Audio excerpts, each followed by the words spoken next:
Hi అండి. ఈరోజు మనం చికెన్ గ్రేవీ చేసుకుందాము. ఇలా ట్రై చేసి చూడండి. చాలా బాగుంటుంది. చాలా బాగొస్తుంది. ముందుగా ఓ బౌల్ తీసుకొని దాంట్లో చికెన్ వాష్ చేసుకొని వేసుకోవాలి.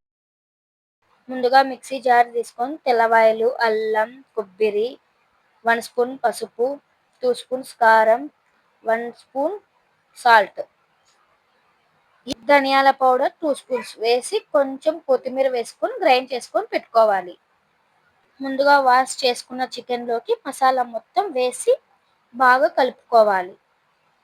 ఇలా కలుపుకున్న తర్వాత 15 మినిట్స్ పక్కకు పెట్టుకోవాలి.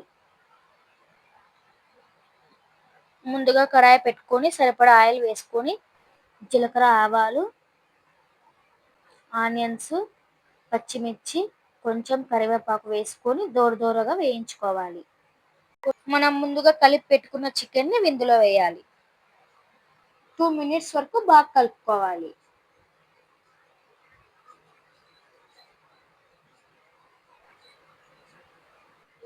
మూత పెట్టుకొని ఒక 3 మినిట్స్ వరకు లో ఫ్లేమ్‌లో ఉడికించుకోవాలి. మరి మూత తీసుకొని అలా ఇలా కలుపుకోవాలి. ఇలా ఆయిల్ పైకి తేలుతున్నప్పుడు 2 స్పూన్స్ కారం, 1 spoon salt, 2 spoons chicken masala వేసి బాగా కలుపుకోవాలి. బాగా 1 మినిట్ వరకు బాగా కలుపుకోవాలి. కారం అంతా బాగా ముక్కకు పట్టుతుంది. సరిపడా వాటర్ పోసుకొని అలా ఇలా కలుపుకొని మూత పెట్టుకొని 2 మినిట్స్ వరకు ఉడికించుకోవాలి. మూత తీసి మరో 2 నిమిషాలు అలా ఇలా కలుపుకోవాలి.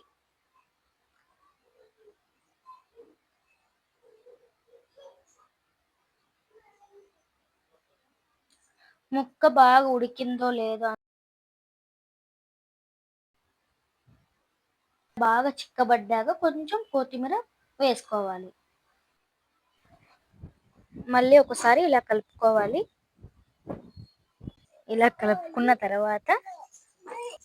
కలుపుకున్న తర్వాత వేడి వేడి రైస్‌లోకి కొంచెం చికెన్ గ్రేవీ వేసుకొని కలుపుకొని తింటే అబ్బా! సూపర్ ఉంటదండి.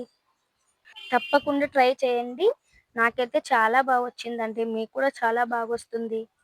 టేస్ట్ అయితే అస్సలు వేరే లెవెల్‌లో వచ్చిందండి. నచ్చితే లైక్ చేయండి. సబ్స్క్రైబ్ చేయండి friends. Thanks for watching. By by.